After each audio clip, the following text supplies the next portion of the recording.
All right. Yeah, so welcome to this course, NPTEL course, Optimization from Fundamentals. My name is Deep. So I won't be able to see if you raise your hand, so just interrupt me if you have any questions, okay?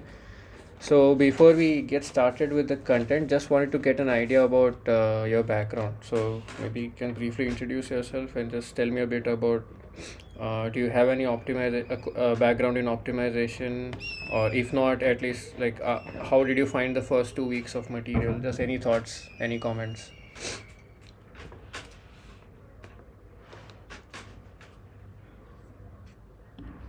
Hey Deep, Sarvesh this side. Right. So I'm from IITB itself. I have taken this course at IITB this sem, I see. and I have enrolled, like SC607 by Professor Ankur Kulkarni, Right, right, right. and I have enrolled on NPTEL just to have some practice before Oh, okay. getting into this. Okay, okay. I see. Thanks. How about the others?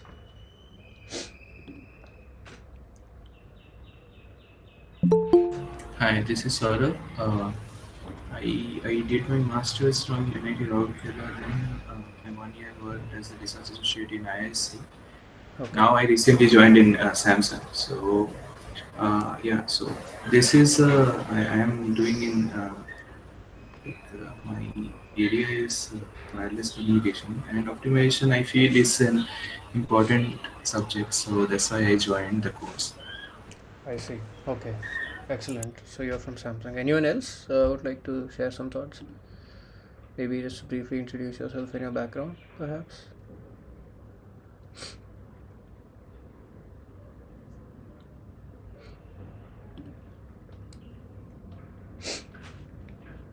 Okay. Uh, so what I have thought of is starting with mostly week one material and maybe a bit of week two material. So if I'm going slow, just let me know. I can skip some parts, but to begin with, I'll be going a bit slowly. I'll start with a recap of what's been done in week one. So, is it safe to assume that all of you have gone through the material? Hi, Deep. Yeah. Yeah. Yeah, hi Deep. Can you just like I had a question Yes. like can you give me a reference like to follow like book because in the course itself no book was written, so which book to follow? Okay. There are lots of references. One that comes to my mind is, Book I have is in so there's a book called Chong and Zach. There is a book by Nosedal, Numerical Optimization. There is a book by Boyd. This is called Convex Optimization. But I would say, at least for the first few weeks, preferably stick to just the lectures. And there is another nice NPTEL course. NPTEL course. Uh, the name is Numerical Optimization.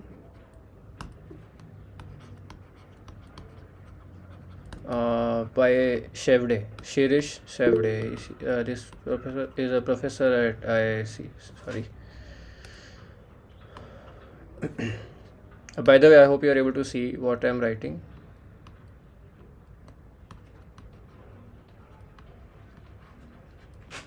So I would say that at least for now, maybe this fourth one and this one would be a good start. If at all you feel like following some extra sources. Specifically, I think I would still say that if you find it easier to follow lectures, this will be a bit better.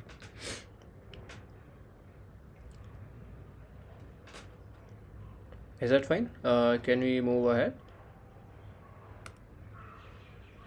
yeah, it's fine. Thanks. Okay.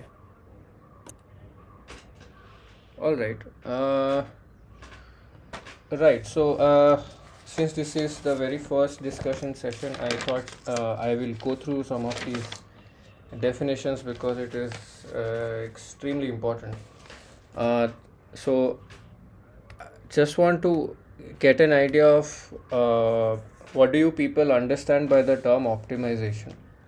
So you don't have to worry about being mathematically right or being right in any way. Just what do you think about the term optimization? Are you what? I just want to understand what did you get from the first two lectures as regards the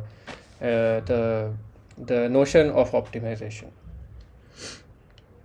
So yeah, because it's a discussion session, I would like to keep it a bit interactive. So don't worry if you think that there are going to be some mistakes in the things that you say. It's perfectly fine.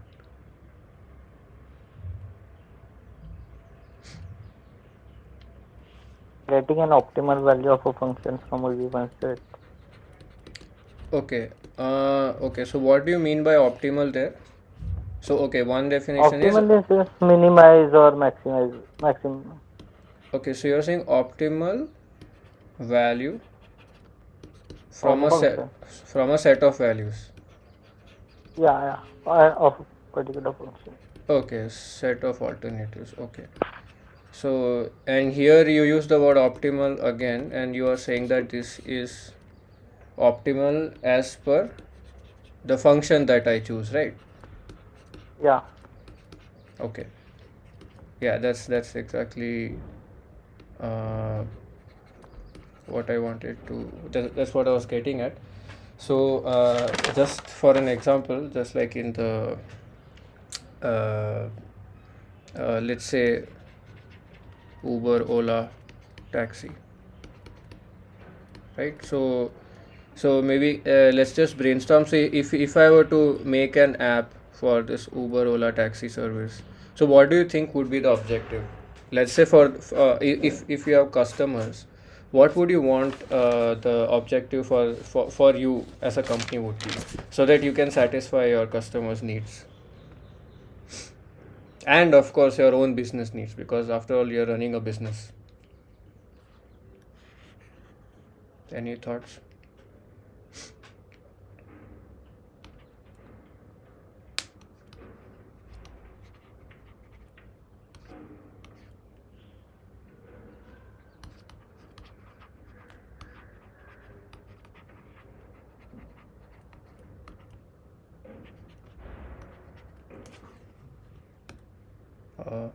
Okay. Any thoughts?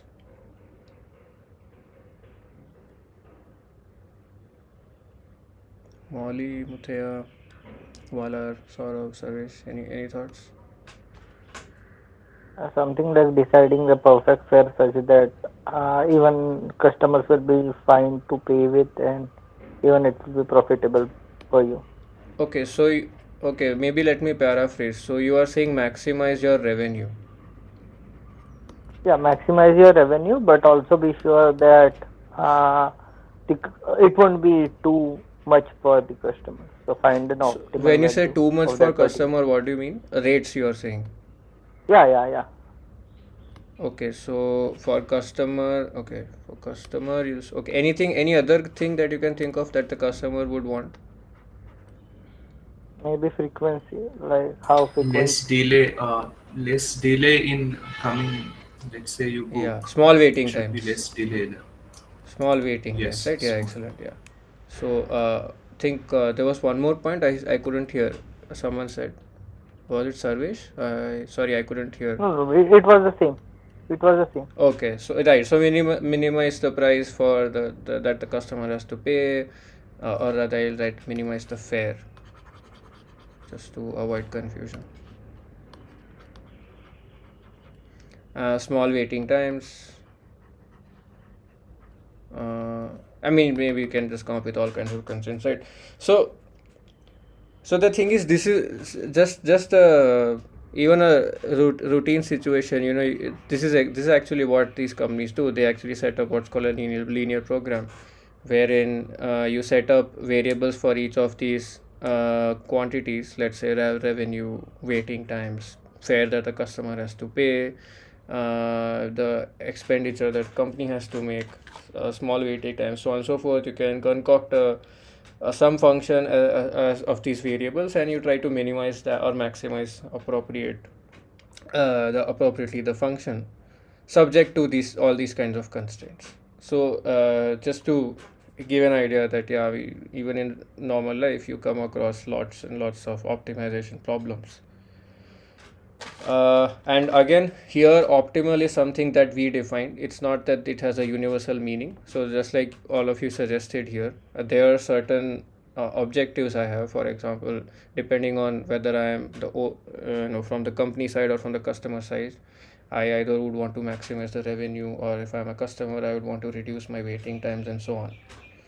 So optimal here doesn't generally, at least when we say in English, it's something like efficient, but that doesn't by itself tell us anything like it's maximum, minimum, moderate, or it's not clear, right? So optimal here, we'll just stick to saying that the optimization problem that we are solving that, and whatever solution we get, that is what is called as optimal solution. Okay, so it may seem like a nitpick, but it is important, and especially because it's the first class. So just wanted to just like the instructor did, wanted to emphasize on that point. So having just clarified this notion of optimality, before I could maybe go on to the questions, was the isoperimetric problem that's discussed in the lectures, is that part clear? Or are the arguments clear there, or are there any confusions? Because that is a very nice example of illustrating that you don't always need a lot of real analysis machinery to be able to solve an optimization problem. It's also a good exercise for modeling. A lot of times, right? Yeah. Hi Deep, Yeah. I have Yes. this. The logic what the sir stated is not clear. Like, Okay, hold on. let's say that if the shape is not circle, then the statement of logic is not clear. I understood the flow of the proof, but logic, the written logic, it's not clear. Okay, so maybe just let me briefly write on what the logic is. So if shape not circle, then then there exists a method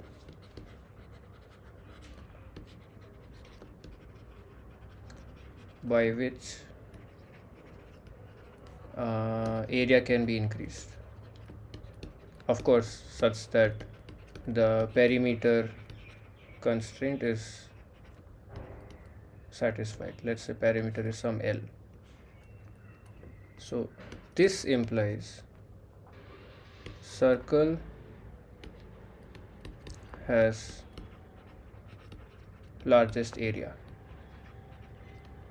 Yeah, so I think this is what what the instructor meant, right?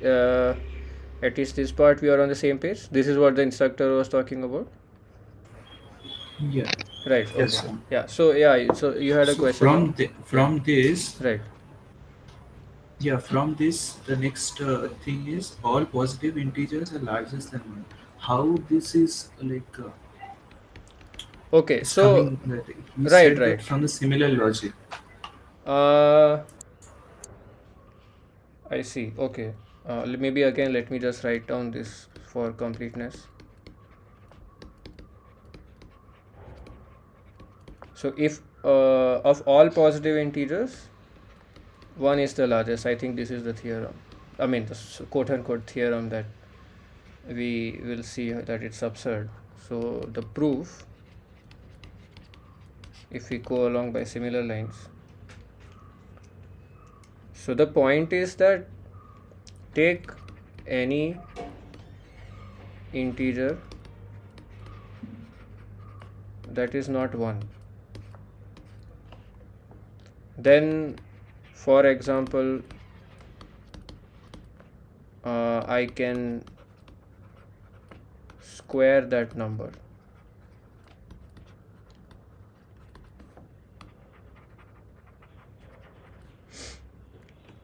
uh,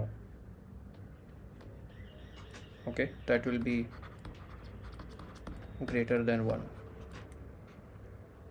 So this implies 1 is the largest. So let's see the commonality between the two arguments. Let me see, is there a way to highlight? Okay, let me see. Okay, so if shape not equal to circle, similarly we are take any number that is not equal to 1. Okay, so you agree that this is the objective here and this is the objective here. I mean, at least what we are trying to prove, regardless of how absurd this statement is, but at least this part is clear, right? We are trying to prove that circle has largest area, and analogously we are trying to prove something like 1 is the largest number. Yes. Are we on the same page here for this part? Yes. Yes. Okay, right. So then accordingly we'll say, okay, so here shape is circle, let's say shape is not circle. So we just said, okay, let's take a number that is not 1. Alright. Now in this problem we saw by the arguments of convexity, symmetry, and there was one more property, the one more argument by Steiner for some triangle being right angle triangle. So we saw that using such methods we can increase the area of that shape. So here also it's an integer, so we know that there are operations like, let's say, squaring. So let's say if I take any integer not equal to 1, for example 2, I can always operate on that number. Let's say I just use the square operation and then I'll get 4, which is greater than 1. That's this part. That is this part.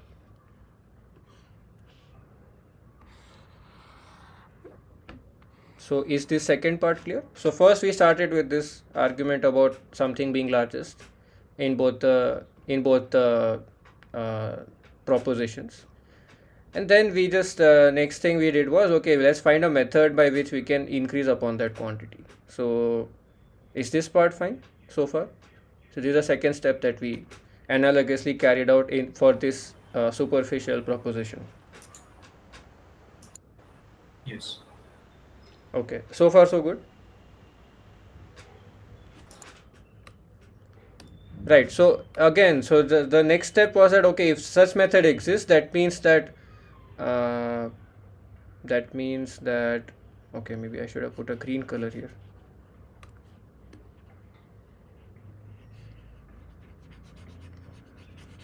Yeah, let me just use a different color so that it's less confusing. Oh, okay.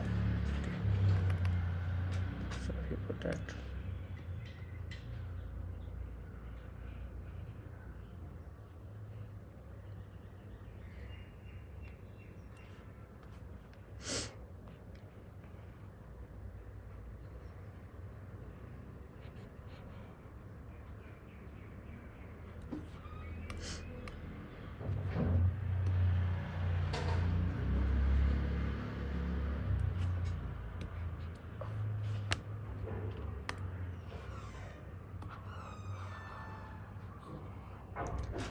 So initially I said, okay, I will, just like I'm taking a shape different from circle, I took an integer that is different from 1, and in just like in the case of shape, we had arguments for convexity, symmetry, blah blah blah, to have a method to increase that area of that shape.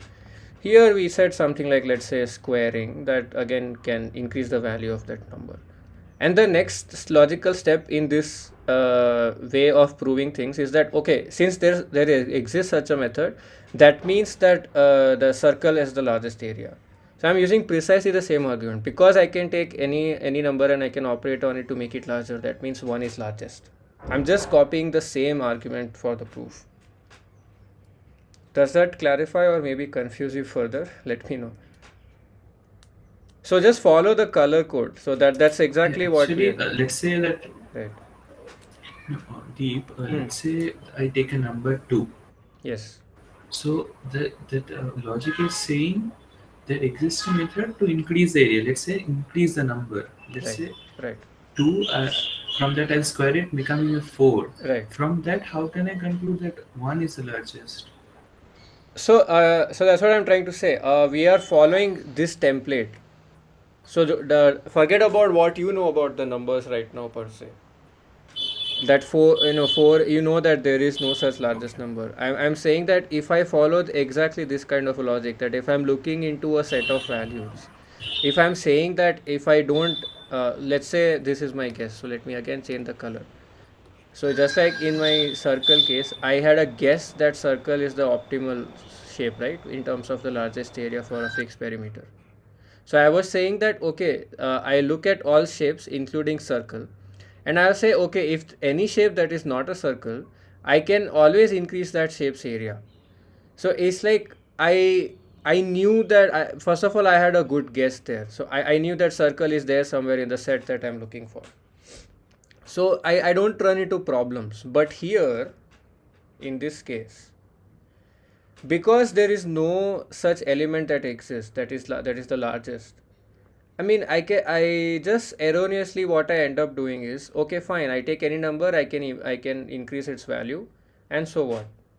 Just because I can increase its value does not necessarily mean that I can conclude that the number that is 1 is largest. Simply because here the search space included the solution. So here the shapes that I was looking for, it included circle itself. So this argument would make sense that if there is no, if there is any other shape, if I can increase its area, that means yes, circle has to be the largest one. In case of numbers, if I can increase any number to any value, that should not mean that one is the largest number, right? Are you getting my point? The argument might seem circular, but you have to follow exactly the same chain of reasoning. The problem is in this problem. So the Yeah, yeah. so the so it's like I don't know how where four lies in the line, and I don't know where one lies in the Yes, line, in the real line. So right, it's like I am trying to say that one is such a number. So by four, I will increase four to eight, let's say right, some amount, right, but I should be able to reach one. right.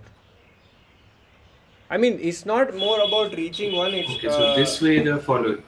I mean, okay. I'm not sure. Can you maybe repeat the argument again? So it's like the proof logic says that one and four, I don't know, let's say where it lies in the line. By four, I will do some method, like to four, I will do some method to reach one. So this logic is saying that, right? So that's why it is concluding that one is the largest. There exists a such method to increase the four Hmm. to reach one. Uh, okay. So Maybe I'll put that's it. how the proof is Maybe going, let me right? put it this way. What I'll do is I'll draw a bunch of shapes.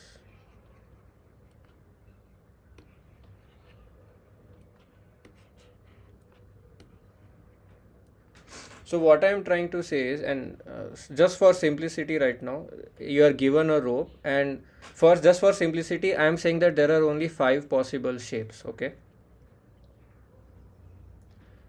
So what I'm saying is, if in any of the shapes, if any of these shapes, if I can increase its area, as long as it's not a circle, then it makes sense to say that okay, fine, circle is the one which is having the largest area, because any other shape I can always increase the shape to match to that of circle. So I think yeah, you are right. So maybe if I now that I explain it like this, I think what you're saying makes sense. It's matching, but it's like a very vague way of saying matching. Somehow in area at least you can pictorially see. So you are right. I'm sorry, I didn't hear your name. Who's it? Yeah, Saurav, thanks. right? Yeah, Sorrow, yeah, yeah, sorrow. yeah. Yeah. So does it make sense now? But for example, if I if I let's say remove the circle from the set of shapes that I'm allowed to look at,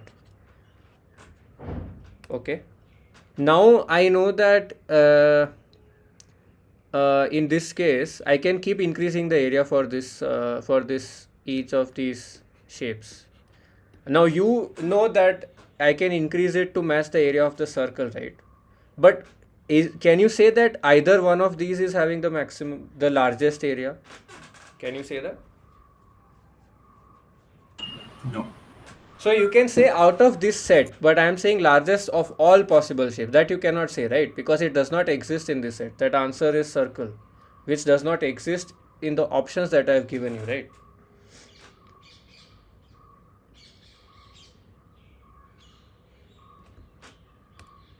Uh, did I make it more confusing? Please let me know if you have any doubts.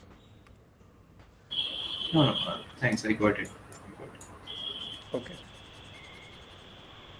right.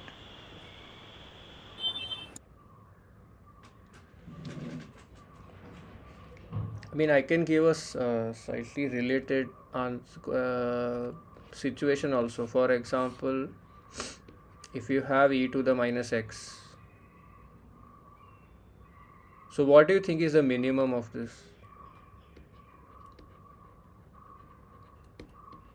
It is 0, but it is never attained because Right, exactly. Yeah. So it's actually not a minimum. So this is it's not a minimum. It's actually what's called the infimum, right? So I'm just trying to point out that sometimes the solution that you're looking for may not be in the set of possible alternatives you're allowed to look at.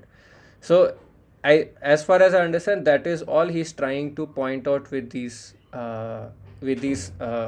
strange fake theorems, that a lot of times we assume that the solution to the problem exists in the set that we are allowed to look at, but it doesn't. Then you might run into problems.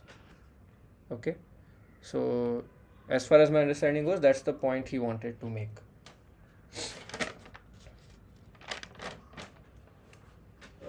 Okay, uh, so we are about 35 minutes in.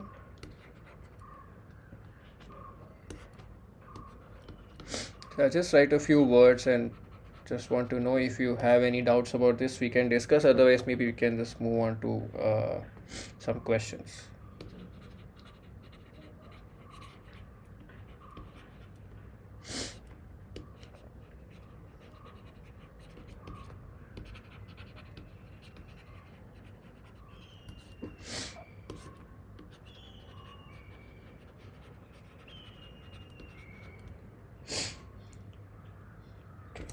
What else is there? Okay, let's go with this for now. Okay, so we have sequences. That's what think, yeah, that's pretty much what the lecture 2 starts with and sticks with. So is everyone here not just familiar but also comfortable with the idea of sequences? So I will be solving problems. Just want to know that if the definitions are clear or not.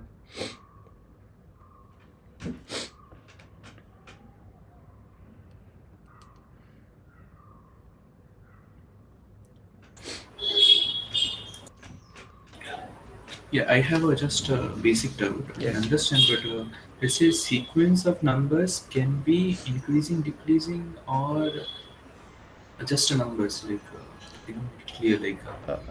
Are Is you it asking necessary that it has to has be to some be? following some pattern?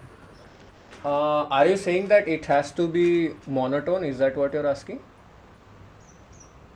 Yeah. Okay, so let's consider this sequence: -1 to the k. So in this case, what do you think will happen? So x0 is 1, right? X1 is -1, x2 is 1, x3 is -1, and so on and so forth. So it is just oscillating between -1 and +1, right? So it is neither increasing nor decreasing.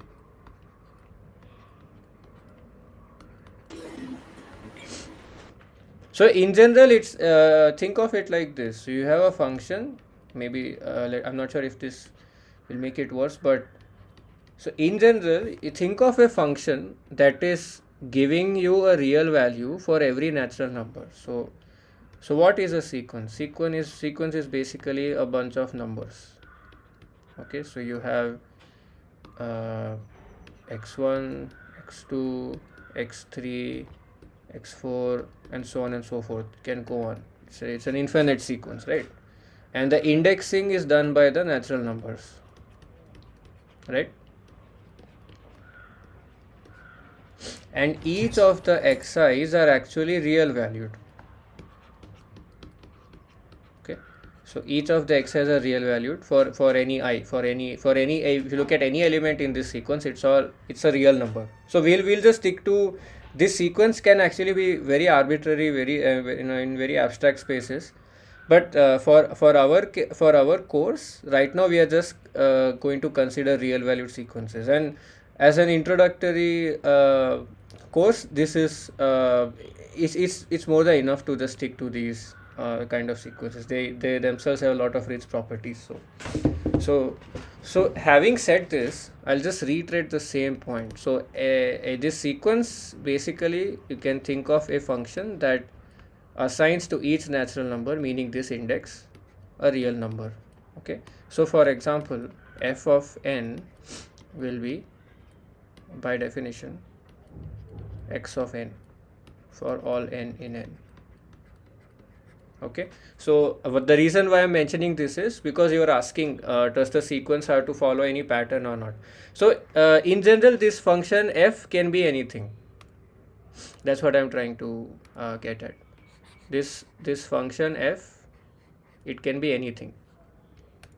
Okay, so it doesn't have to fall or rise necessarily. It can be any weird pattern.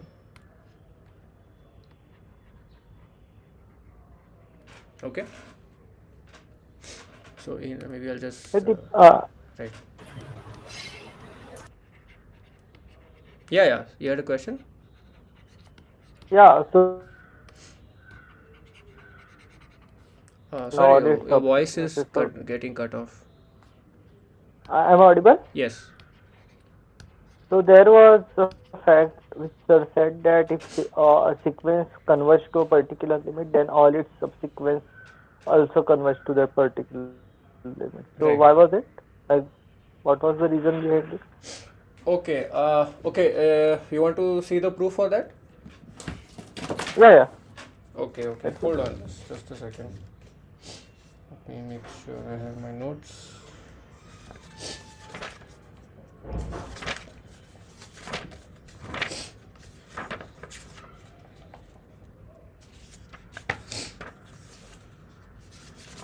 So before we do that, what we will, so I just want to make sure we are all on the same page again.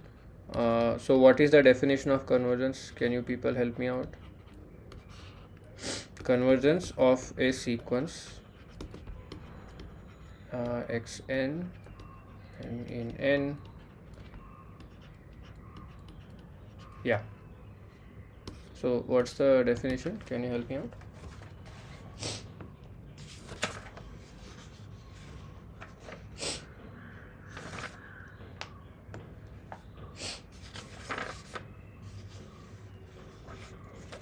Certain point, it basically for irrespective of x, it converges to a particular limit point. So okay, just one. This can also seem like a nitpick, but it's very important. So whenever I say converges, you should ask me converges to what, right? That is very important. So convergence is defined here pointwise. Yes. So what I should have specified is convergence to some x star, right? Some real value. That's implied there. Okay, so now that we know this, can you talk about the definition?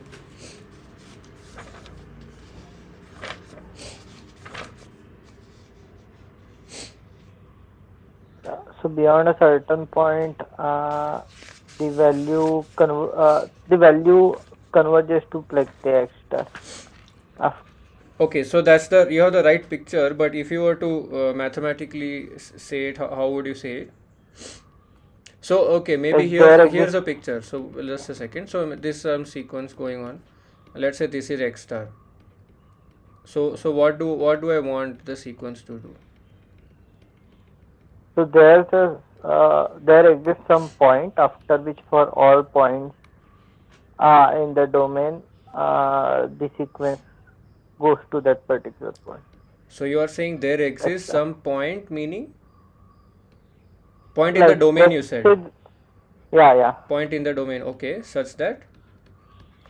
For for all points, Okay, for all points k greater than n naught, right.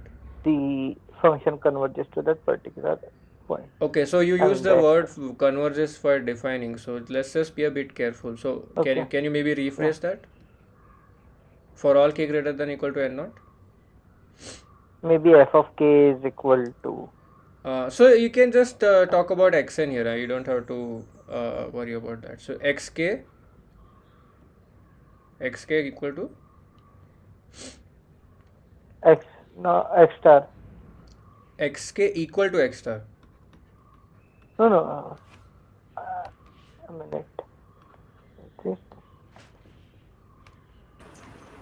We can draw a ball of epsilon around xk and it sorry xk minus yeah next step right. Okay, so if I Mhm. understand correctly, what Beyond xk, right? beyond xk it should be around that bar below within the ball. Okay, so how would you write it?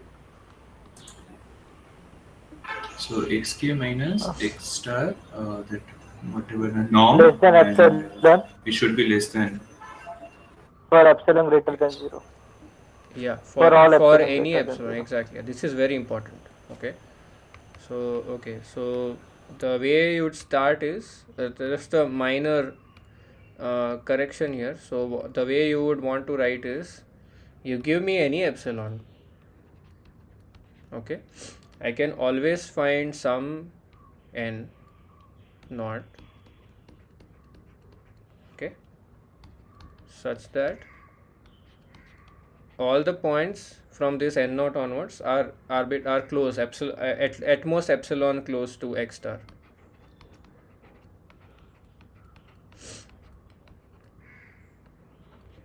Okay, for all k greater than equal to n naught. So it just uh, it's the same thing really, but this reads off more clearly, just comes off more clearly. Okay.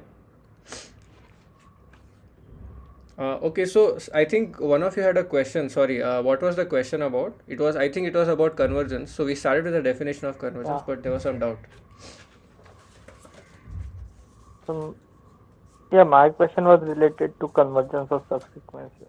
Like if a sequence is converged with a particular limit point, then why are all its subsequences also converging to that particular point only? Okay. Or yeah, or vice versa too. No, sorry, vice versa will be fine. Yeah, vice. But Anyway, let's just go through. So xk yeah, converging to x star. Okay, this is, let's say, given. Okay, let's say this is given. yeah, Uh, Now what we will, so okay, so that means again fix. So what we'll do is we will fix any epsilon greater than 0. So there exists some n naught in n such that xk minus I'm just rewriting the same thing, and for simplicity I'll just take a modulus. I'll just take a one dimensional case, but the same thing goes through even if there are more dimensions. So okay, I just sorry uh, k greater than n naught. Okay, fine.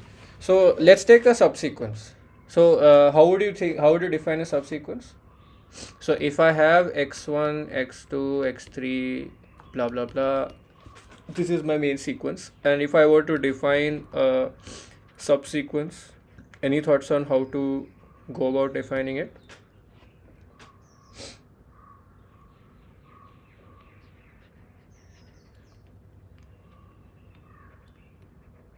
Because that is very We important. can pick Before we, yeah, any of the x's and right. we can pick any x's Hmm. with increasing order or decreasing. Okay, so what you are saying, just write it here. So what you are saying is this, where ki is less than ki plus 1 for all I. Is that correct? Basically, you are picking some of these, Yes. some entries of these. That's all. That's all what we are doing, trying to do. But mathematically, when we want to write it, we will just say that there is some subset k of indices ki's for all I in n, and we just arrange them in this increasing order for understandable reasons. We don't want to end up sampling the same element or in going back and forth in the main sequence. We just in one increasing direction we sample some subset of this main sequence and call that as a subsequence. So just to make sure we are all on the same page, is a subsequence containing finite elements or infinite elements?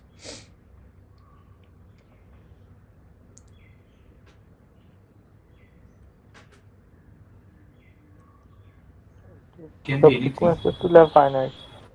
Sorry. I Sorry. feel it can be anything because I runs from natural number which can be infinite, which I can take a subset which also can be infinite. Yeah, so when you say anything, you should be a bit careful. So what I'm trying to clarify is subsequence is also an infinite sequence. It's just that it's smaller than the main sequence. It's not a finite set. That's what I'm trying to say. So if I had put less than equal to, maybe it could have become finite, but I'm not allowing that. This is also a infinite sequence. It's just that it's like a subset of this main sequence. So is that part clear?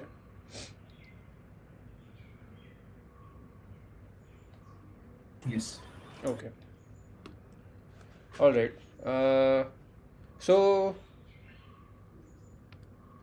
so what we had was xk minus x star less than epsilon for k greater than equal to n naught. And what we want to prove is something like, wait, what was the index I chose? Ki. Okay, fine. Okay, so what we want to do here is minus, actually, yeah, let me not even put that, let me put a question mark here. Was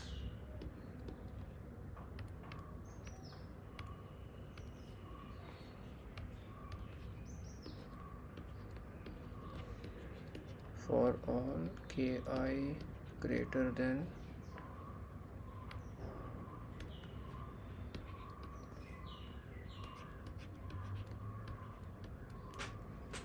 okay, so I put a bunch of question marks here because this is the theorem which in the lectures it's not really covered, and so let's just try to get an idea of this.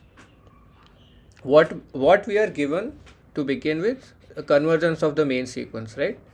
So I just whatever definition I've written here, I'm just again rewriting it.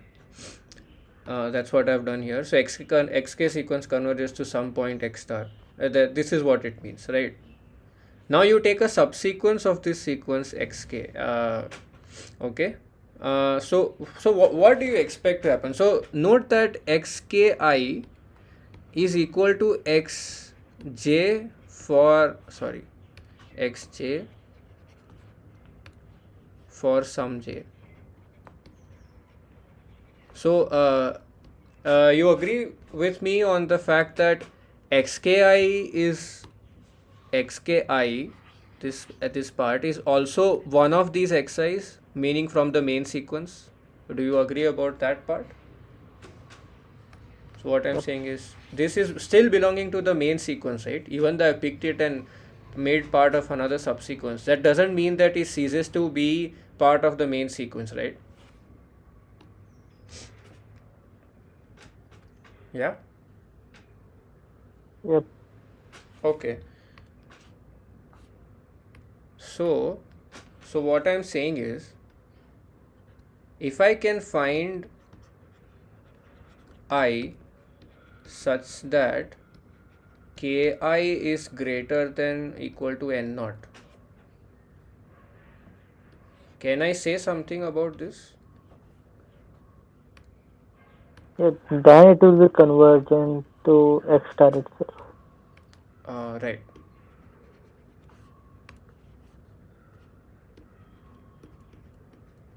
Okay. So, hmm. Okay. So maybe I'll rewrite this. So yeah, what should I write here?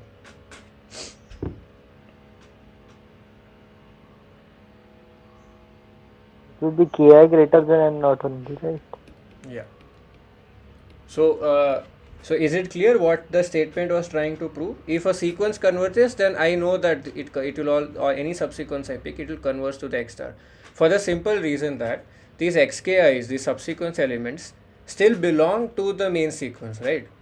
So I can just, I instead of looking at N naught, I'll have to look, instead of looking at this kind of Ki, what I'll have to look at is I have to find an appropriate N naught for the Ki. Okay, does that make sense? No, but there should exist a N naught, right? So We are convergence is not sure given, if right? it So is. convergence is given, right? No, Convergence for I the mean, main sequence is given. are we sure that all the subsequences will also have N naught in it? So Like, okay, so one that's what so that's what I'm saying. So this one point, good that you asked. So this won't exactly be n naught. It will be some other number. yeah, I just, yeah. but for that, some other number maybe the X star. There's a possibility that the X star isn't present in a subsequence at all, right? X star isn't present in the subsequence at all. Yeah.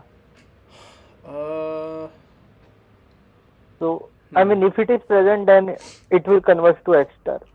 But my question was like, why for all the subsequences? Because there's a possibility that X star is not present in the particular subsequence. Right, so that's what I'm trying to point out that that's why I was asking two questions earlier. So one is this xki still is element of the main sequence, and Yeah. another point is xki itself is a sequence, so it has infinite elements.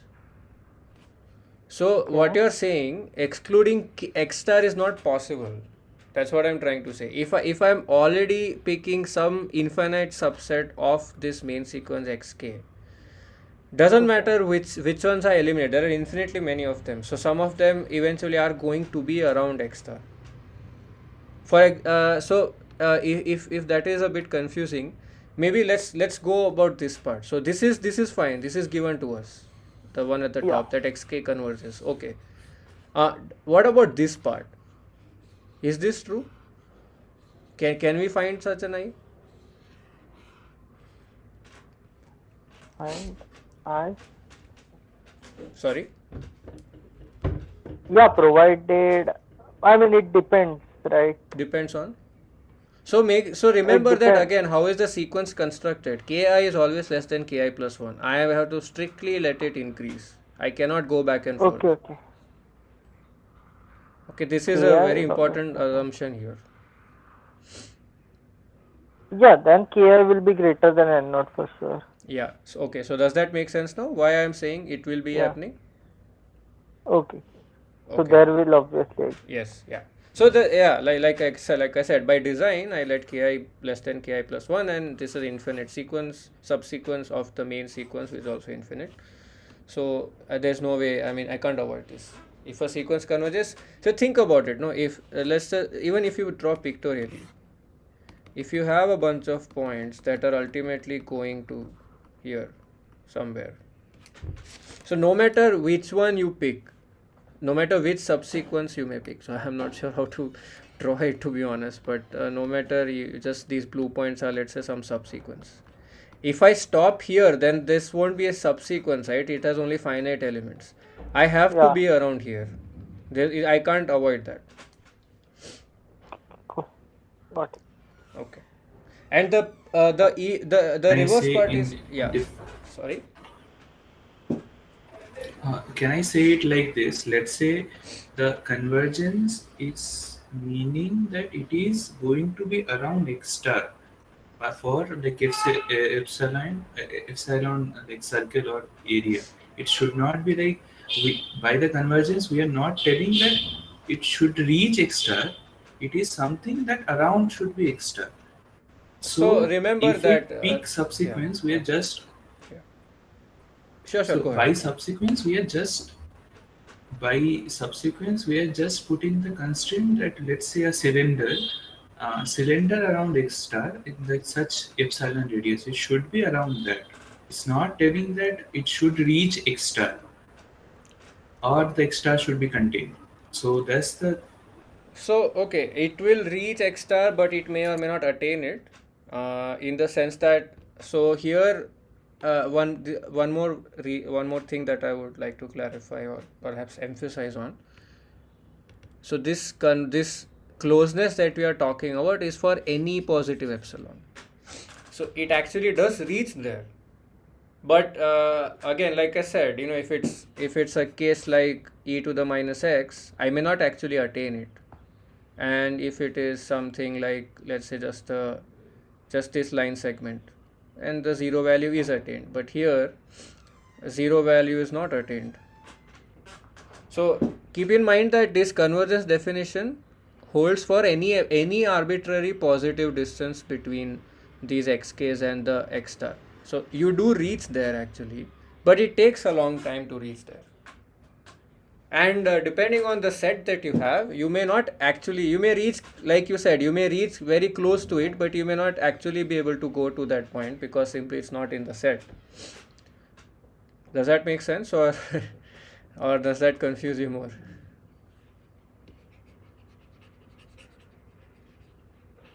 Should I explain it makes again, sense. maybe? Thanks.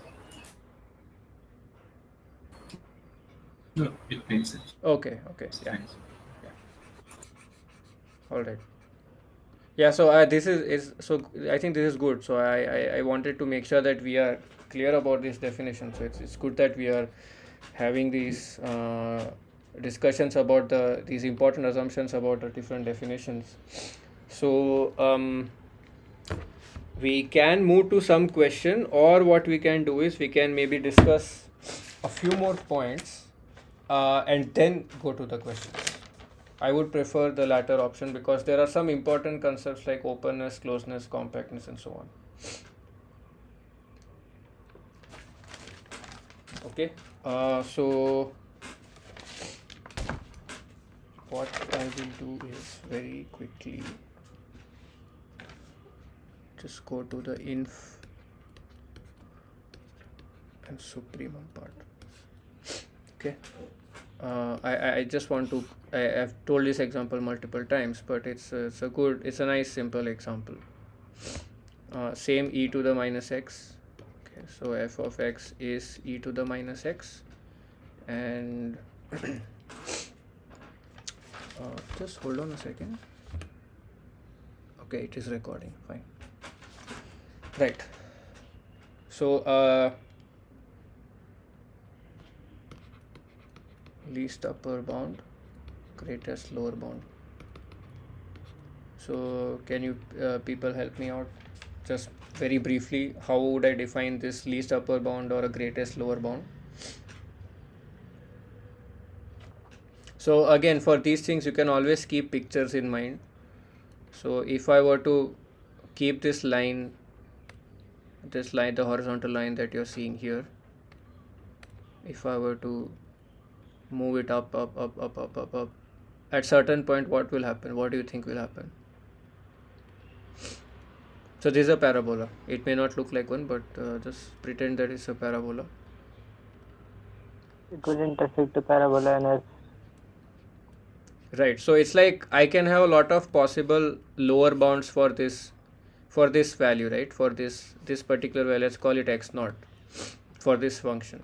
I could draw, these are also functions, right? These are also straight lines. These are also functions. These are all lower bounds for this function. But then there is one which is like just below this point, right? yeah. So that's the greatest lower bound. So in other ways, what I'm saying is, no matter you give me any epsilon for any set S. So let's call this set S where this function is defined. There exists set S such that the moment I go slightly up, I can find some point from the set. So what I'm saying is there exists such that x less than L plus epsilon. So this L will be called the infimum or the greatest lower bound. So analogously, can you help me define how would I go about defining a least upper bound? So what we'll do is we'll just flip the picture. So what we'll do is we will just we will just flip the picture and same type of reasoning. So I'm just saying that these are all the different functions that are the upper bounds for this function. So how would I define a least upper bound here? Just so that we are familiar with arguing with these objects. That's why I'm asking you to define these things. It will be the same besides such that x is greater than u minus epsilon. So just like how I wrote here, can you maybe help me write how would I write for least upper bound? So there exists an epsilon greater than 0. Is it for a single epsilon or is it for any epsilon? fx, right? Sorry. For all Just epsilon. clarification this such that fx, it should be fx, right? Fx less than L plus epsilon. Okay. So I just wanted maybe what I'll do is I'll erase this for now. The same thing applies. So let me come to that in a moment. Sorry if that confused you. So these properties of boundedness we will define for a set first, and then what we can do is we can take all the values that a function can take based on the different values in the domain and call that range, right? Range of the function, and then apply the same definition to the set S, the set of values f of x. So what you are saying is right, but I just want to define for any arbitrary set first, and then so yeah, sorry, you were saying for all epsilon, for any epsilon, then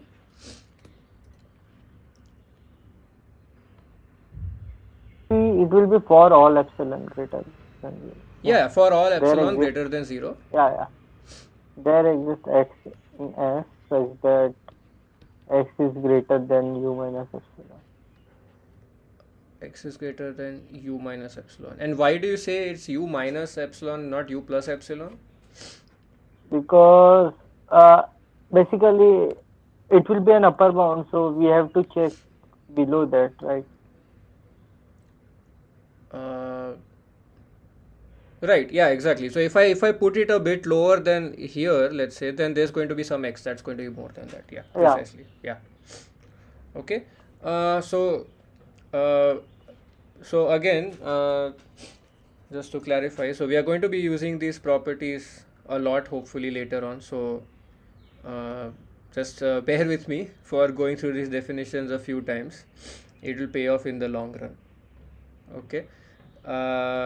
So maybe continuity is left, and what else is left? Let me just check.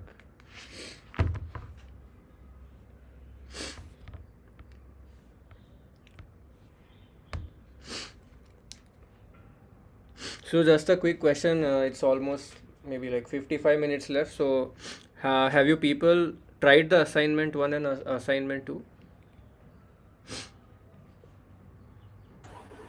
I have tried the assignment 1.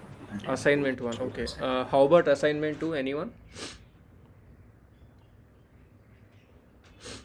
No, I'm completely dependent upon the offline homework. Okay. Nothing to do with. Okay. Yeah, I think that will probably be more than sufficient. Yeah. So actually, what I thought was, let's see how much time we have left with after we discuss these definitions a bit more. Then mostly I will just go through the week 1 assignment problems. From next week, I'll just catch up with the week 2 and week 3 assignments, and I'm also planning on showing you people some simulations so that you get a feel for these things. It's not just that you write on a piece of paper and solve some theorems and prove some theorems. Sorry. So I will also be doing that. So yeah, please do attend the sessions. And yeah, if you have any questions from your side which you found interesting, which you're not able to solve, yeah, please reach out to me and please let me know. Maybe what I can do is I will just type my email address. Okay, I think there are some questions here. Can you explain subsequence one? Has it been answered now? I'm sorry, I just saw it, saw the comment now. Yeah, yeah, it was asked long back. You Okay, answered. okay. So I'll just write my personal ID. So I've just sent my Gmail ID. You can, if you have any questions that you want me to solve, then yeah, you can just ping me there. Okay, if you want me to solve any questions, if you have any doubts. Okay, coming back to these, Can you yeah, describe the completeness theorem? Completeness completeness axiom. axiom, right? I would say maybe for now, just leave it at that. It will become a bit confusing because first of all, it's an axiom. So I don't, not sure at this point of time how to completely justify that I need to assume this. Okay. I think we just leave it at that for now. Maybe next week we can come back to it because I personally am not familiar with how to justify using these axioms. I mean, by definition, it's an axiom, so I'm not aware of counter examples or the deep issues which come up with without using this axiom. But is the idea clear why we are assuming that? Is that what you're asking? No, actually, the thing. No, actually, this completeness theorem. I have a question in this weight stress theorem Okay. because this uses. So in the weight stress theorem, sir says that. Should I ask or should I Yeah, yeah, ask yeah. later? Sure, Let sure. me Ask, think ask. about it. Yeah, sure. Go ahead. Yeah. So in weight stress theorem, sir says that. What? Uh, when can we achieve the infimum, right? Yes, the That extreme one. point. Yeah, inform supreme. Yeah. Right. But the thing is that the completeness theorem says that there for a bounded set the infimum and supremum exist, right? Right. Yes. Yes. Also, sir also said that it uses the Weierstrass theorem uses the completeness theorem, so it has a infimum and a supremum, and it attains if it follows some continuity. This it is continuous, right? Right. Uh, so my question is that the optimization problem we should frame such way that it should be bounded, right? Otherwise, the completeness theorem doesn't apply. Yeah. So just one correction. It's not a theorem. It's an axiom. I have to assume that if you can't prove it, it's something that you have to take at face Yeah, value. yeah. Okay. Second thing, Yeah, yes. that's right. Second thing, Let yes. me You. rephrase it. Yeah. Second thing, you are right. So again, going back to the same old example for the nth time. If I have to solve minimize x greater than equal to 0 e to the minus x. Actually, I am not even going to put x greater than 0. I'll just put x.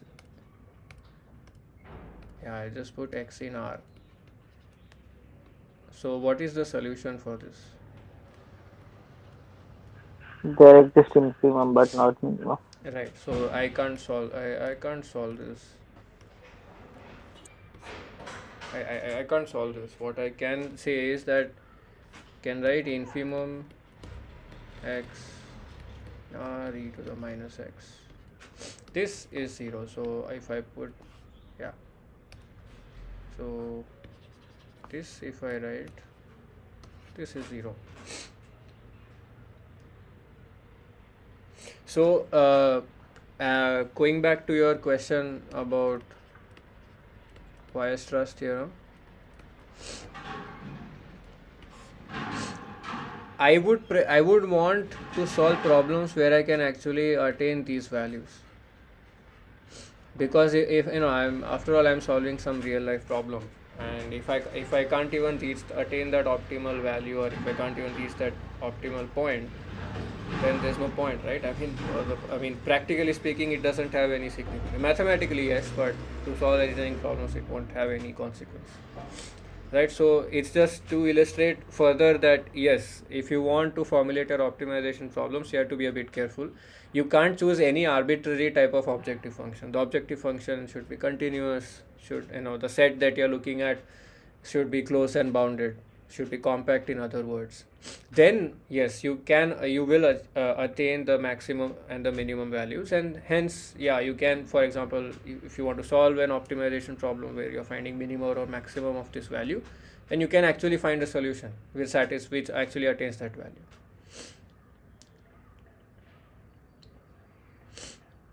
Does that address your question, doubt, or maybe I didn't understand it properly? Yeah, it's nice. So, Okay. no, it's the function should be such that should be bounded on a compact set, right? The Function should function be should continuous. be on compact set. Function should be continuous, defined on a compact set. That would be the best thing to happen. Ah, So yeah, again, thanks. since we talked about the point compact, we used the word or invoked the term compactness. Just make sure that we all understand. So with these and many other definitions, even later on, when you perhaps go to more advanced optimization concepts, you will keep on encountering more and more notions of from the subject of real analysis. So you might probably know this, but it would still perhaps be um instructive to think along these lines whenever you come across these different abstractions. So, for example, I am used to seeing things like this.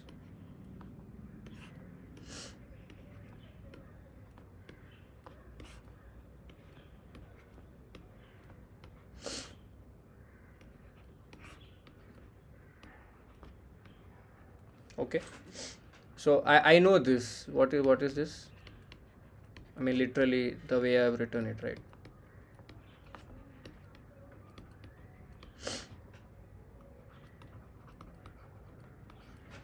So here I am just saying that this is an open interval, right? Where the endpoints are not included. This is a closed interval. And these are the Klopen intervals, meaning they're half closed, half open.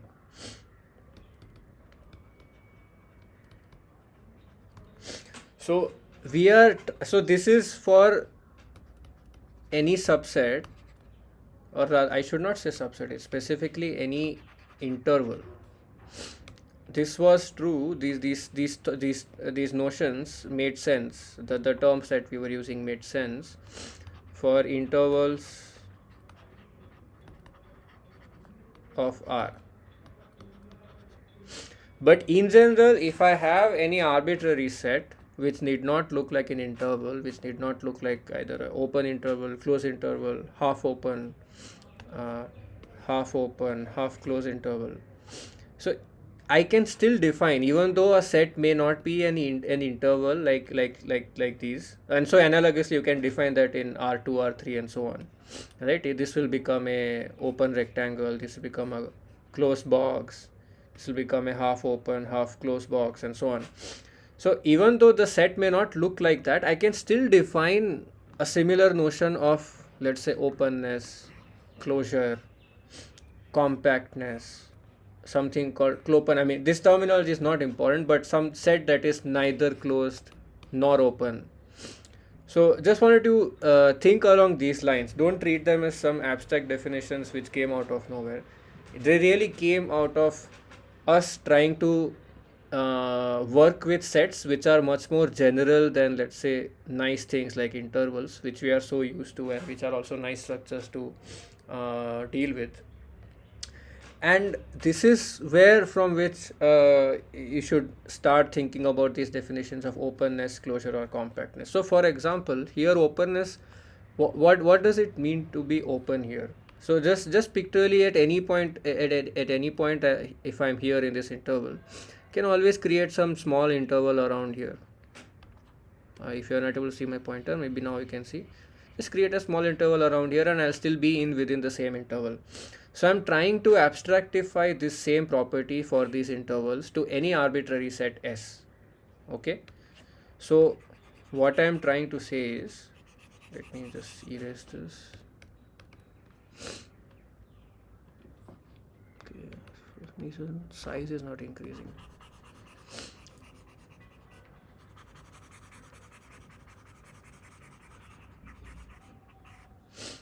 So in general,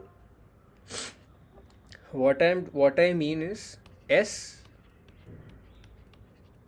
is open if for any point x in this set, so just like this point x, and this is S, let's say this open interval,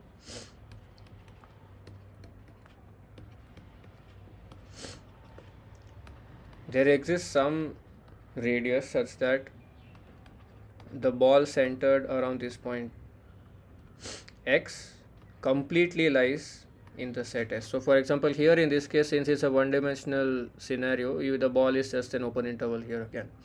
So I can find some positive r such that this interval lies completely within this set S. And here, for example, same just again trying to do a similar characterization. Here, if I am at this endpoint, so for as long as I'm within this AB, in not including A and B, I'm fine. I can use the same argument. But the moment I come on the endpoints, which are included here in this case, these 2 points, then I'm stuck now, because no matter whatever ball I might draw, it always pops out a bit out of the set S. Okay. So how do I characterize that for any arbitrary set S? So by simply saying that if I look at the complement of this set, so meaning what will be the complement of this set? Maybe let me write on another page. Can I duplicate this? Sorry, I have not used this before. Any idea how to copy this? Make a copy. Oh no, this won't work. Okay, fine. Anyway, maybe I'll just write it on the next one.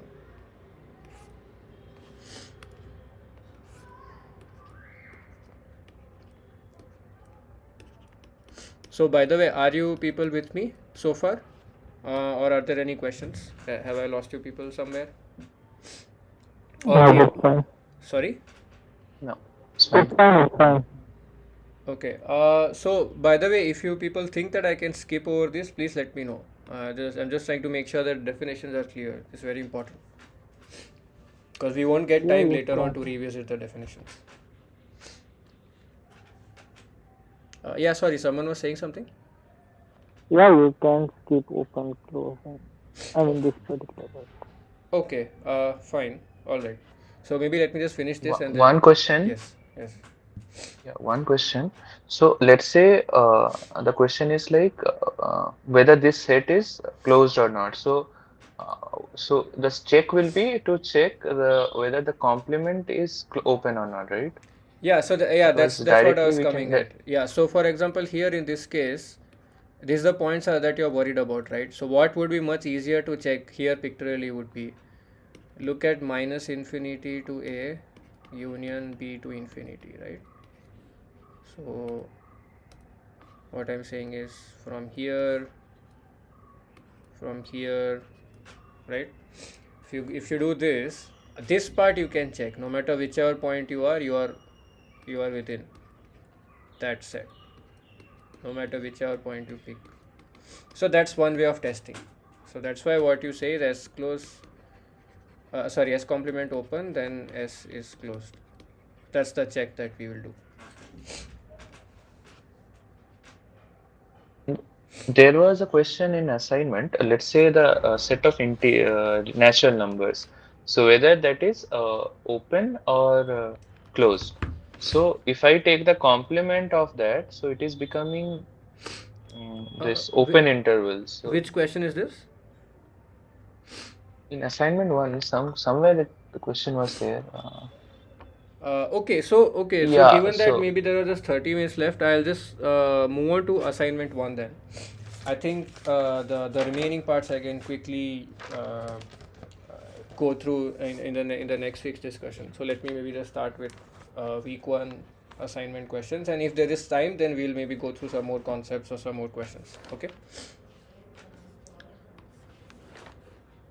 So I think one of you was saying that they have solved only from the IITB version, not this version. So I'll just also write down the questions. Okay. So week one, question one. So we have a sequence that's given. So I think one of the questions, like you said, is talking about openness or closure and so on. So we will come to that. Okay. So here I've defined x an element as this 5n plus 3 by n plus 4, and I'm defining a subsequence yi, which is x and I, like I defined earlier. Question is, what does yi converse to? So, any thoughts on how to go about this?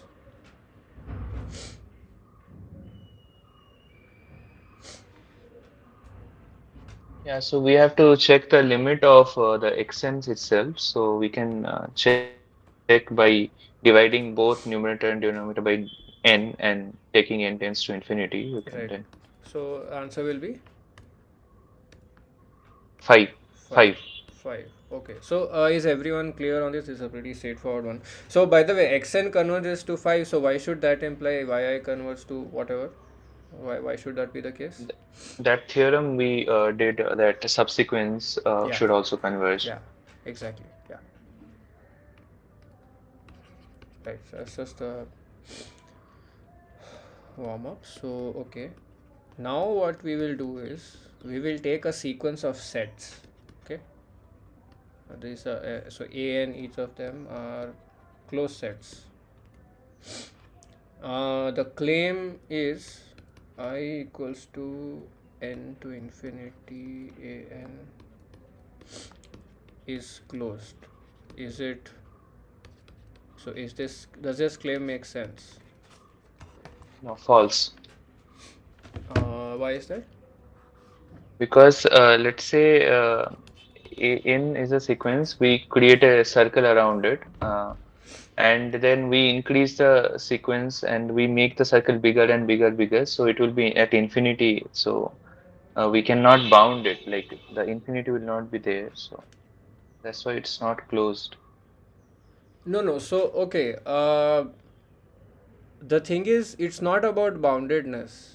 Um, I It think what you're thinking of is a sequence of just real numbers. But here I have a sequence of sets. it will be closed, right? That's Because right. So why do you think that? union of I equal to n to infinity a of n is basically a of infinity, and No, what do you mean and by a infinity? That's what I'm trying to understand. So I mean yeah, basically a1 will be contained in an will be contained in an plus 1 it's not given. and That's so not on. given. I mean what I mean is So see, okay, it is not more increasing. no, It is it's not. not an No, increasing. no, it's not. Okay. It's a any sequence of closed sets. Yeah. Yeah, so basically this will be the subsequences of it, right? It's not a subsequence. It's actually it's a subsequence of a different set. So you're right. I mean, that's something called dim sum limit, but we'll not go there for now. Yeah. Yeah, But that this and professor gave this some statements, right? That operation can be performed on close and openness. So in that union of finitely many, so closed set is a closed. So that's why he made a statement that infinitely many closed set. So that's why the circle came. That's why I tried to give the circle argument. Yeah. If it you explain, it will be better actually. It will be good. Uh, okay, let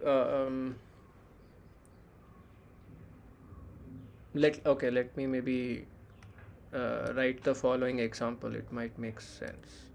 So the reason, so again, this is where the geometric intuition might not help us get started with the proof. So what we will do is we will. So you are on the right track, by the way. We have to use. There are these 4 points he made about arbitrary or finite unions or intersections of open sets and closed sets. So what happens? Under what operations is openness preserved? Under what operation is closure preserved? That is the whole point of this question, right? So here we have infinite intersections. So if you have infinite intersections, what would you expect?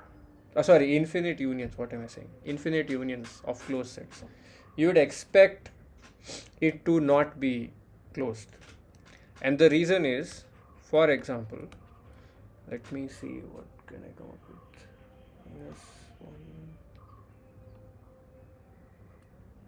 Minus 1 plus 1 by n, 1 minus 1 by n. Okay, so what will be the union of this?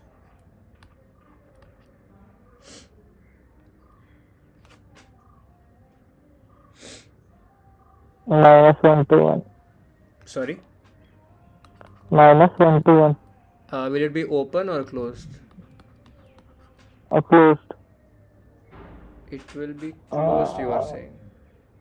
N equal to 1 to even till infinity, right? Yeah, yes. Yeah, then it will be closed, right?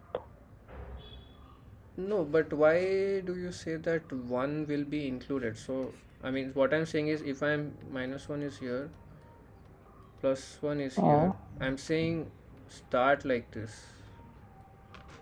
And this, Yeah, so I'm never reaching 1, minus 1 and 1, right? but there will be some another set. So this you have achieved for A of n. Then there will exist a set an plus 1 such that the minus 1 No, down so will be shifted towards. It will be open set. It will be yeah, open set for so both sides. what I'm trying to say is, this n is a natural number, right? So this quantity is Yeah. positive, yes. No matter which n you Yeah. pick, no matter which n you pick, it is positive, right? Yeah, but as n tends to 0, it will tend towards 0, right? Yeah, but that's so again. So that's So a n tends to limit. infinity. That's a limit. So this is Yeah. for n. So okay, this is something maybe I did not uh, come up with some notes regarding this, but I can do that next time maybe. So this notation is actually very very misleading. Okay, this by itself doesn't mean anything. We are often quite comfortable with just writing infinity as if it's a number. This is just to tell us that it is a union over these sets indexed from, let's say, n equals to some n naught to whatever to the rest of the integers. So when we say something like, okay, we put n equals to infinity, that doesn't make sense here. Okay, so limit, there's a difference between saying limit of a set, there's a difference between saying limit of a sequence, and then there is a difference between saying just simply taking a countably infinite union. Okay, this is just that, it's just the union of countably many sets, countably infinitely many sets. If this is perhaps not clear to you, maybe what I'll do is I will in the very beginning of the discussion I will just maybe just clarify this distinction.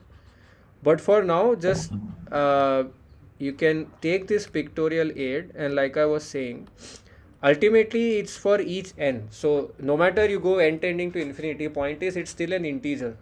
No matter how large, it's still an integer. Infinity is not a number, right? Infinity is just a construct to say that, okay, anything that is unbounded. Okay. Yeah. So that's why I was saying infinity is not really a number, so you don't put that infinity here, so you never attain that. So so one of you rightly pointed out, so the answer is actually going to be -1 to 1. But is this a closed set? No. No, right? No. Yeah. So similarly, you can also talk about infinite intersections. I think you can do the same thing. So maybe since we are at it, we can just write an equal to, okay, can maybe write -1 by n and 1 plus 1 by n. What do you think the intersection of this is going to be? So again, let's keep the picture in mind. You have -1, you have +1. So I am doing something like this to something like this, and this 1 by n is shrinking. So what do you think will be the answer? The closed set on the both side, -1 to 1. Right? So this is not open, right?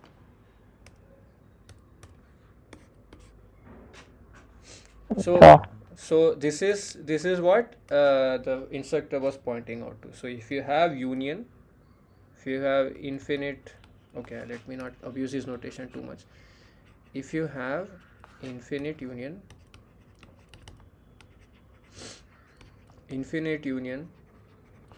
of open sets, open. So openness is preserved as long as you are taking unions, which also intuitively makes sense, right? If you take just the intervals, if you take union, you would expect the union of all these sets to also remain like a open set, right? It may not be an interval, that's okay, but it's an open set, right? So this is what he was pointing out to. And similarly, I mean, there are three other properties that you can just look at. Just like similarly, an analog of this would be infinite intersection of closed sets, meaning closure is preserved.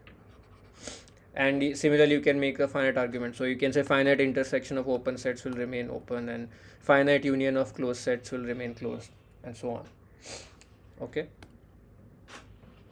So that's the point of this particular question. Okay, we'll maybe move on to question 3. Okay, question 3 says, again there is a claim being made. It's saying Z is open. Is this true or false? This is false, I think, because opposite, if you take the complement, that is also open, right? That's why I asked the question. Like Z is a set of integers. Right. If you exclude that complement is also open. So opens. So that check is for closure. See, remember, set can be both open and closed. For example, the empty set is both open and closed. So there are some extra pathological cases. So set doesn't have to be only open or closed. It can be neither open nor closed. It can be open or closed. It can be open and closed. All combinations are possible. Okay, maybe null set is perhaps too much of a thing. I'll just put a singleton. But singleton won't give you the answer. No. Let me not do this. It will be confusing. Yeah, so Z open or not. So how would you check it? How would you check openness of an interval? So how did you go about checking this? Drawing a ball at and Okay, take any Yes. point and just try drawing an interval and see if it stays inside it, right? Yeah, it's not there and it's an integer, so the point will not be the contained. Yeah, precisely. So yeah, you are right. So we just take. So let's say you take a ball of radius epsilon 0.5. Clearly, this is not contained within the set, right? Because there are other numbers coming, like you said. So it's not open.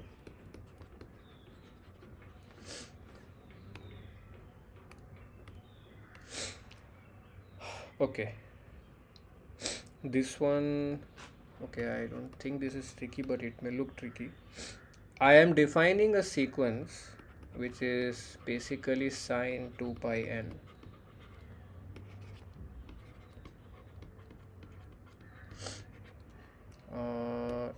So question is xn converges or not? If so, uh, yeah, if it converges, then converges to what? It's not convergent, it's a bounded sequence. So it is not convergence. It's a bounded sequence, so it is not convergent. So, but why do you say it's bounded? That means it's not convergent? No, I didn't mean that it is not convergent. It is bounded sequence. It's oscillating between like pi to 2 pi. So it is okay. It is also it is only zero, right? Always. Yeah, Uh, exactly. It is always 0. hmm, hmm. So that means it's trivially true. So just regarding the point you said about boundedness. See, in the beginning I said I constructed a sequence which is -1 to the k. Xk does not converge to anything, right? It just oscillates between -1 plus 1 -1 plus 1. So boundedness by itself doesn't mean that. So I think what you are perhaps talking about is some other point, which is that if you have a sequence, you can, if you have a bounded sequence, you can always find a convergent subsequence. I think probably you're referring to that point. Yes. Huh? Okay, that's the Bolzano-Weierstrass theorem.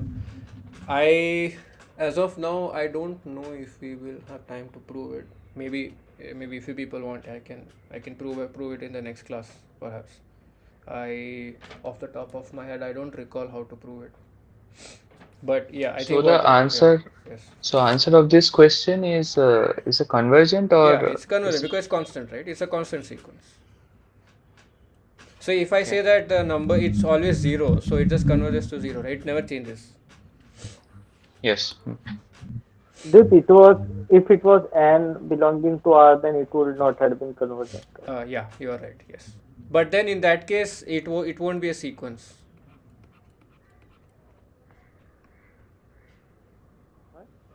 So okay, sequence we define specifically which we can enumerate the index.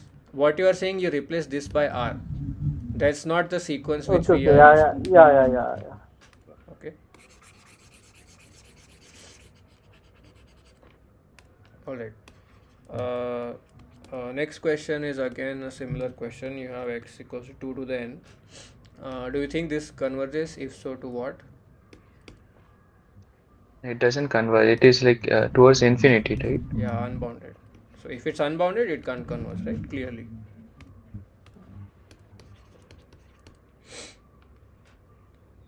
Okay.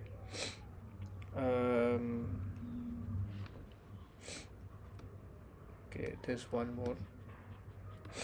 Okay, we have already we have already solved this in a different way though. What about this? Cos n pi.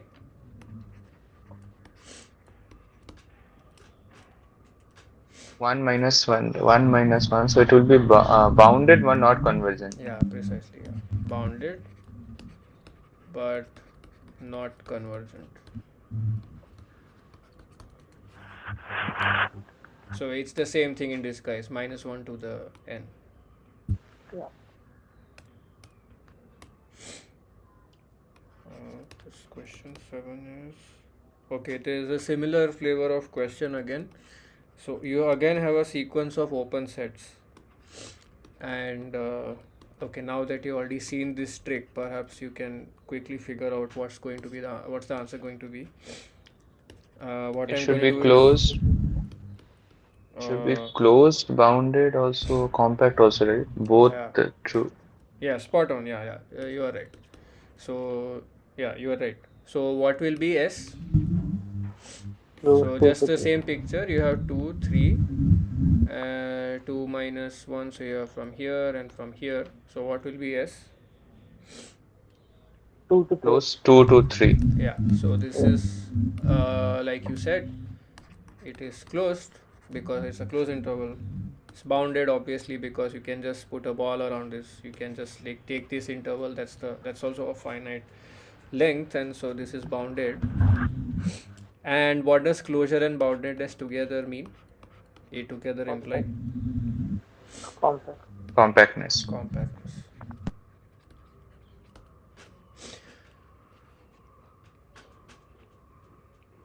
So compactness, very loosely speaking, how do I put it?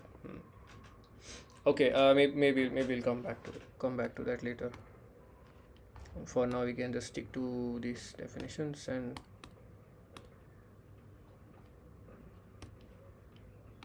oh, somehow it doesn't allow me to add more than You have 20. to.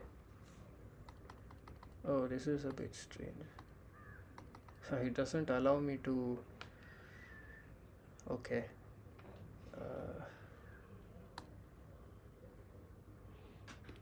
Okay, I can open a new one. Just a second, huh? I'm not sure what happened. Oh, I see. For the meeting, I can create only one. I see. Okay, sorry, just a second. I'm opening a new one.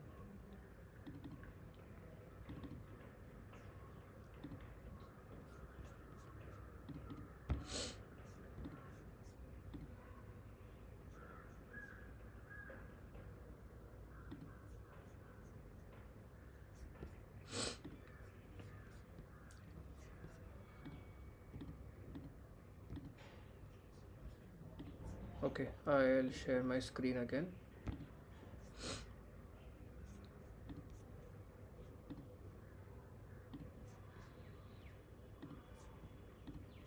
Can you see my screen?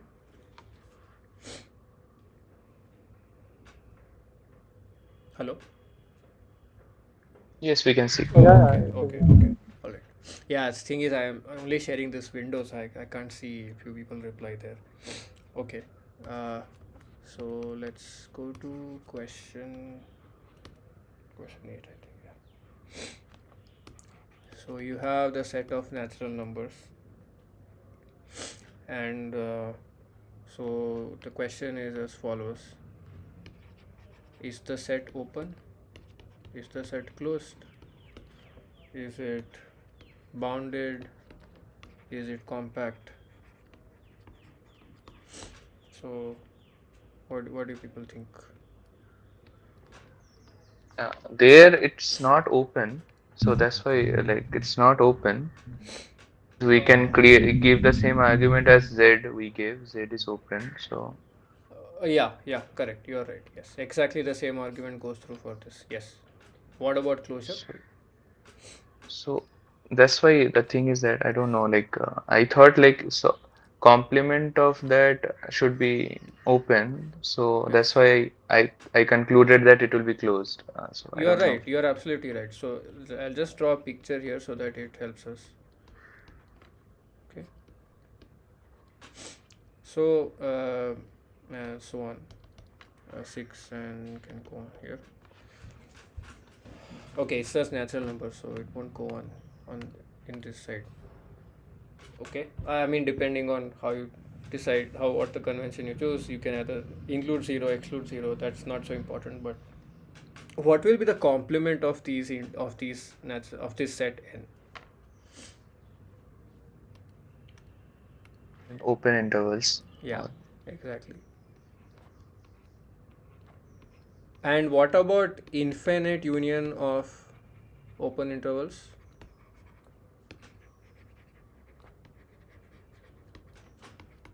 It's also open. Open, yeah, precisely. So that's exactly what we saw just a few minutes ago, right? That if you have infinite union of open sets, and that just goes by definition, by the way.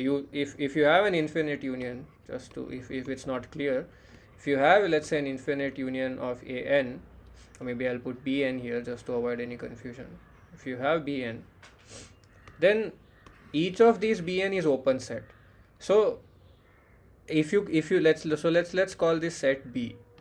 Let's define this set B as this infinite union of open sets. Okay, so each of these are open.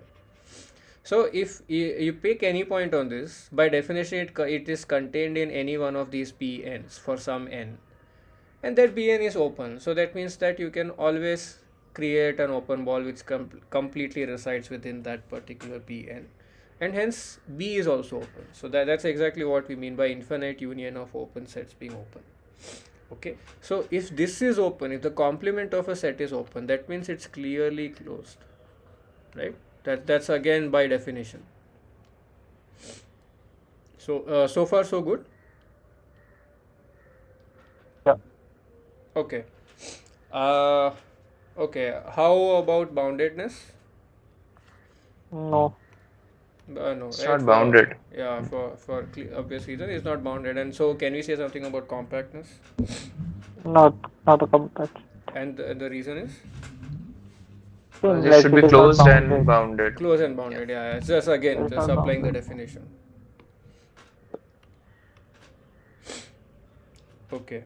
um okay, let's see, maybe this might look a bit strange because I'm using functions to define things here. So I have a function from a set of interest S, a real valued function, and let's say S we will take as uh, the RHS of this 0, and f of x is 1 plus x squared. Okay, so S is basically from here 0,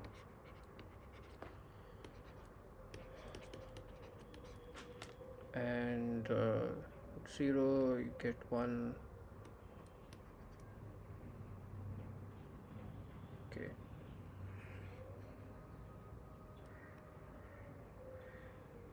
we have something like this. So what will be the infimum of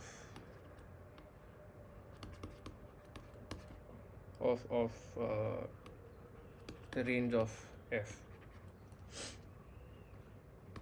It should be Infimum and 1. minimum.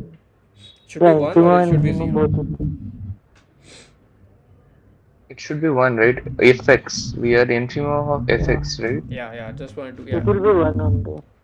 Yes, so if I put arc, Minimum it both will be you would have one. said 0, but if you have just, I've just given you inf, so it is, yeah, you're right, it's 1.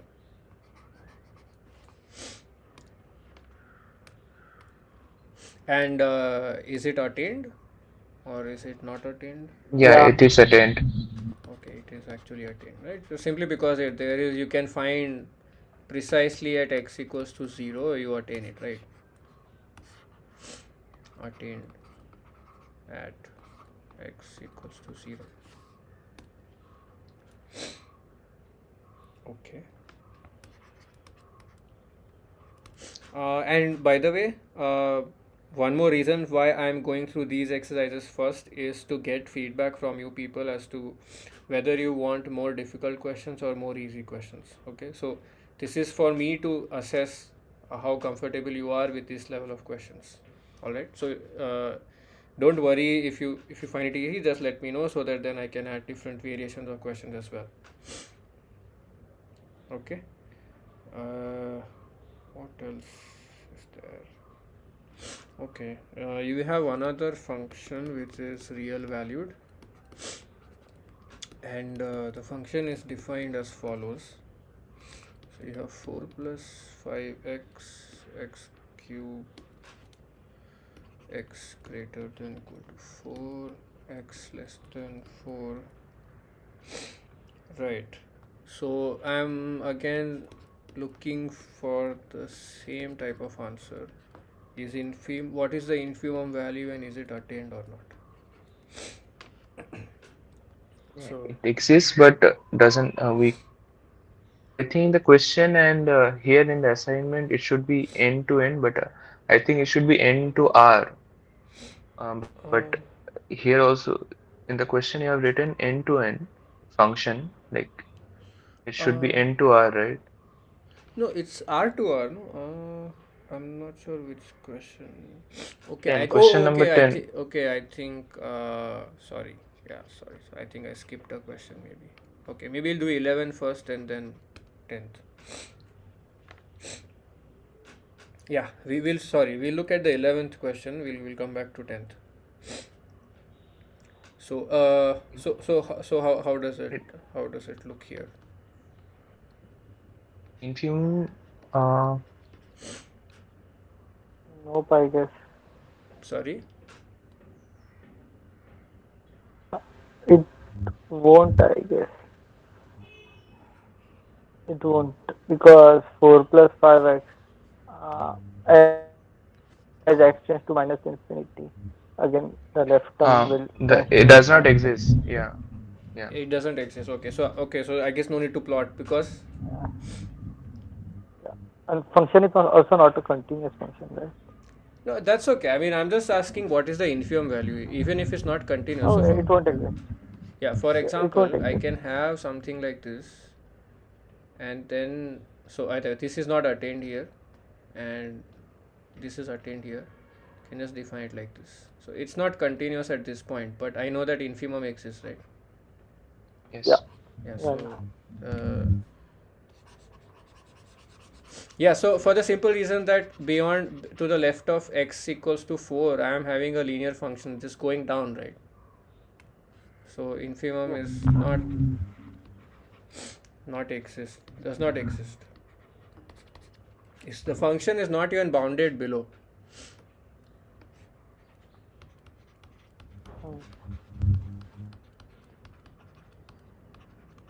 Is this part clear? Yes. All right. Yeah, so sorry, we'll come back to question 10. I think maybe this much simpler. F is into n, f of n is e to the minus n. Yeah, here what will be the what will happen here? Infimum, if I want to find. No, my thing is, it should not be, it exists but will not attend. But F should be N to R, right? That's what I meant. Like F taking Oh, value yeah, from yeah, N yeah. to. Sorry, correct. Yeah, you are right. Yes, yes. That's a typo. Yes, sorry. Okay. Infimum will be 0, right? Yeah, infimum will be 0. Yes, it will And it exist, won't be but attained. it won't be attained. Won't be attained. Exist, but when you ask for attained, so it won't be. Okay.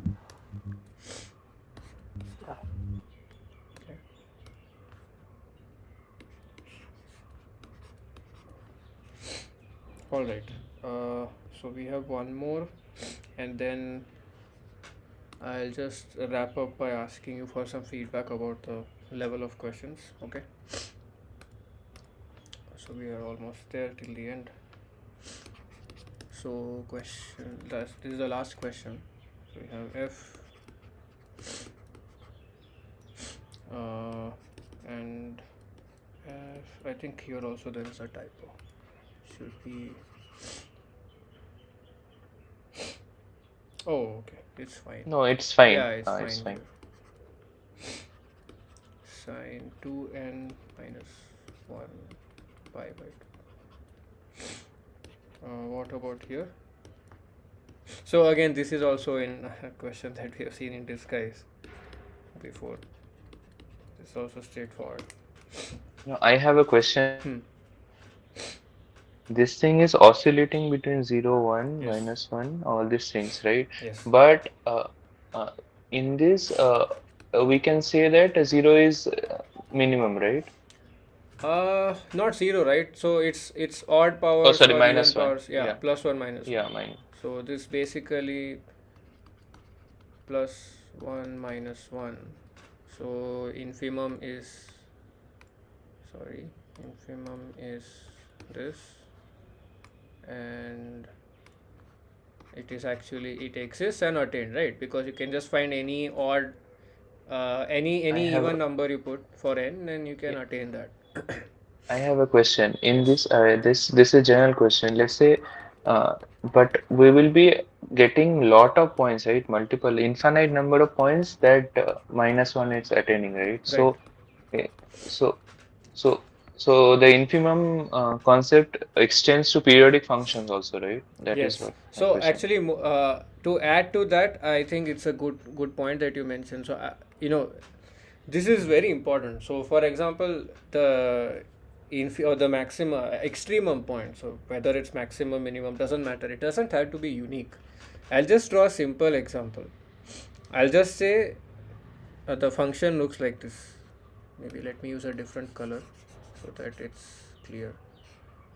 Uh, So by the way, we are done with the week one questions. Okay, I'll just make a comment and then we can close off and see you next week. Okay. So the example that I want to talk about is the following. Let's say the function looks like this, and something like this. So this straight lines. Sorry for the poor drawing. Okay, and so we'll just take a one-dimensional function. Okay, this is x, this is 0. So here actually there are okay, so maybe for concreteness let me also put -1 and 1. So what I'm trying to say is here there are infinite number of points which are attaining the minimum value, right?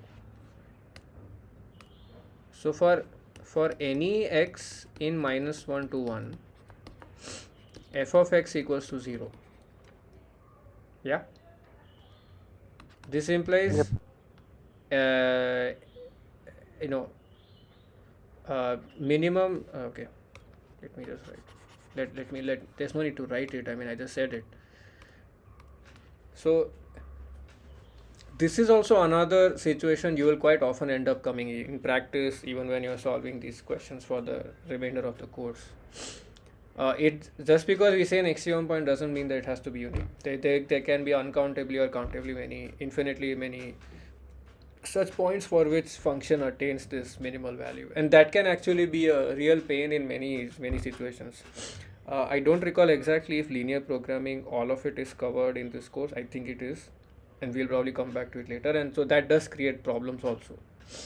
Just to maybe expand a bit on what you asked. Yeah, I hope that made sense. I mean, this is something that is not a pathological case. We do come across these situations a lot of times in real life as well. So how to solve this kind of thing? Like any one of the point or Yeah. So we this is called an identifiability issue. Even in statistics, you have a similar problem where, yeah, it's the best you can do. You just pick one value and yeah. I mean that doesn't mean that it's a good thing to do. It really depends on the problem at hand that you're solving. Maybe there are some other characteristics, some other physics of the problem which will help you to narrow down that, okay, maybe this solution perhaps makes more sense based on, let's say, the voltage signal that I'm receiving from my system. So yeah, it's then becomes a function of the problem, the specific problem that you are solving.